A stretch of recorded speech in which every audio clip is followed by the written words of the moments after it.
Petrol diesel टंचाईवर मनसे आक्रमक, प्रशासन झोपलंय का? राहुल रत्न पारखे यांचा सवाल. मुंबई पुण्यात इंधन मिळते मग मराठवाड्यालाच टंचाई का? तहसील प्रशासनावर मनसेची टीका. जालना शहरासह मराठवाड्यात निर्माण झालेल्या पेट्रोल डिझेल टंचाईच्या पार्श्वभूमीवर महाराष्ट्र नवनिर्माण सेनेचे शहर अध्यक्ष राहुल रत्न पारखे यांनी प्रशासनावर जोरदार टीका केली आहे. नागरिकांना पेट्रोल आणि डिझेल मिळत नसताना प्रशासन मात्र झोपेचं सोंग घेत आहे असा आरोप त्यांनी केलाय. रत्न पारखे म्हणाले की जालना शहरातील अनेक पेट्रोल पंपावर इंधनासाठी नागरिकांच्या लांबच लांब रांगा लागत आहेत. काही ठिकाणी डिझेल उपलब्ध नसल्यानं शेतकरी तासनतास रांगा लावून उभे आहेत. परिस्थितीवर नियंत्रण ठेवण्यासाठी कुठल्याही प्रकारचे कमांड किंवा नियोजन प्रशासनाकडून दिसत नाहीये असंही ते म्हणाले. पेट्रोल पंप मालकांची थकबाकी असल्यामुळे अनेक पंपावर इंधनाचा पुरवठा होत नसल्याची माहिती समोर येत असल्याचं त्यांनी सांगितलंय. त्यामुळे प्रशासनानं तातडीनं हस्तक्षेप करून परिस्थिती नियंत्रणात आणावी अशी मागणी देखील त्यांनी केली आहे. जय महाराष्ट्र. मी राहुल बबनराव रत्न पारखे, महाराष्ट्र नवनिर्माण सेना शहर अध्यक्ष. आज खरं पाहायला गेलं तर जालना शहरामध्ये आणि म्हणजे फार शोकांतिनी सांगणं पडतंय की जालना शहरात तर वातावरण पेट्रोल डिझेलसाठी फारच खराब आहे. पण अक्षरशः पूर्ण मराठवाडा याच्यात होरपळून निघत आहे. प्रशासन अक्षरशः डोळे झाकून गप्प बसलेलं आहे.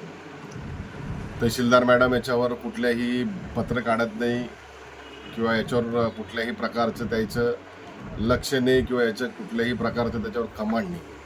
जिल्हाधिकारी साहेब नुसतं दुसऱ्या कामात व्यस्त आहे, पण आज इथं सामान्य जनता आणि सामान्य नागरिक हा एवढं हैराण आणि बेजार झालेला आहे फक्त पेट्रोल आणि डिझेलसाठी.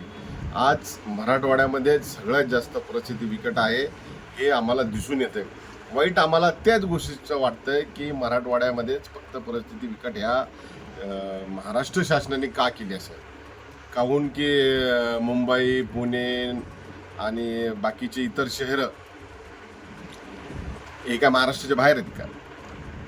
मी सहज माझ्या मित्राला एक कॉल केल्यानंतर मला असं लक्षात आलं की पुण्यामध्ये कुठल्याही प्रकारची डिझेल आणि पेट्रोलसाठी परेशानी दिसत नाही. मग जालन्याचे तहसीलदार आमचे काय झोपलेत का? जिल्हाधिकारी काय झोपा काढतायत का? कारण की अगर असं पेट्रोलची परिस्थिती एवढी विकट होत चाललेली, पेट्रोल पंप मालकाची चुकी काय हे कोणीही लक्ष देत नाही. पेट्रोल पंप मागचे पूर्ण बिलं याच्याकडे थकबाकी, म्हणून यायचे पेट्रोल पंपावर पेट्रोल बरोबर येत नाही. त्याचे सामान्य जार्नेकल हा त्याचे परिणाम भोगतोय. पैसे यायच्याकडे बाकी, पेट्रोलच्या नावाने यांनी चालतीमध्ये कोटी रुपये कमवून घेतले, लाखो रुपये कमवून घेतले. आणि आज जालना शहराला निश्चय यांनी वेटीस धरलेलं आहे, जालना जिल्ह्याला वेटीस धरलेलं आहे पूर्ण पेट्रोल मालकांनी. अगर पेट्रोल मार्काच्या म्हणजे इच्छा नसेल तर तुम्ही आम्हाला पॉवर पेट्रोल बी द्यायला लागले. आता तुम्ही पॉवर टाकताय का साधं टाकताय हे तुम्हालाच माहीत. कारण की आम्हाला तर पेट्रोलची गरज आहे म्हणून आम्ही पेट्रोल टाकून घेतोय तुमच्याकडून. आणि आमचं तहसीलदार मॅडमला सांगणं आहे प्रत्येक पेट्रोल पंपाच्या बाहेर त्याचा साठा किती आहे, डिझेलचा किती आहे, पेट्रोलचा किती आहे, हा तुम्ही अगर ह्या सगळ्याला नोटीस काढल्या नाही तहसीलदार मॅडम, तुमच्या हद्दीतली गोष्ट आहे. पूर्ण जिल्ह्यातल्या अगर डिझेलचा साठा, पेट्रोलचा साठा याच्याकडे किती उपलब्ध आहे, अगर यांनी उद्यापासून ह्या गोष्टी लागू केल्या नाही तर गाठ महाराष्ट्र निर्माण सेनेसोबत लक्षात ठेवा. उद्या रविवार असेल, सोमवार असेल, आम्ही तहसीलदार मॅडमला ह्या गोष्टीचा जबाब विचारल्याशिवाय राहणार नाही. इथं काय पोरापोरीचा खेळ चाललाय का? लोक इथं दिवसभर लाईनीमध्ये घालायला लागले. लोकांचे कोणाच्या शेतीच्या मशागतीचं काम चालू आहे, कोणाचं कुठं काय नेऊन द्यायचं असेल, कुठं घेऊन द्यायचं असेल, हे सगळे व्यवहार तुम्ही जालन्यामध्ये ठप्प केलेले आहेत. म्हणून आमचं तहसीलदार मॅडमला आणि कलेक्टरला अशी मागणी आहे की जालना शहरामध्ये जालना शहर आणि जालना जिल्ह्यामध्ये जेवढे पंप असतील त्याचा कोठा आणि त्याची मागची थकबाकी ही त्यांनी बोर्डावर लिहिलीच पाहिजे. ह्या फलक त्यांनी सामान्य जनतेला दाखवलाच पाहिजे. आज माझ्यापाशी एवढं डिझेल बाकी, एवढं पेट्रोल बाकी. अगर तसं नसेल तुम्ही त्याच्यावर कारवाई करा. अगर तुमच्याकडून कारवाई होत नसेल तर आम्हाला सांगा. मग कायदा व सुव्यवस्था बिघडली तर आम्ही जनता ह्या गोष्टीची जबाबदारी घेणार नाही. कायदा व सुव्यवस्था बिघडली तर ही जिम्मेदारी बी तुमची राहील.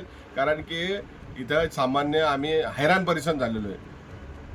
म्हणून अगर डिझेलचे फलक लावले नाही प्रत्येक पेट्रोल पंपावर की आज किती कोटा बाकी आहे, किंवा आज किती कोटा आलेला आहे याचं पूर्ण उल्लेख आम्हाला त्या फलकावर पाहिजे. नाहीतर पेट्रोल पंप आणि तहसीलदार मॅडम हे महाराष्ट्र निर्माण सेनेसोबत याची गाठ आहे एवढं यांनी समजावं आणि सामान्य जनतेने आम्हाला ह्या आंदोलनासाठी मदत करावं एवढीच आम्ही सामान्य जनतेकडून अशी अपेक्षा करतो. थांबतो. जय महाराष्ट्र, जय मनसे.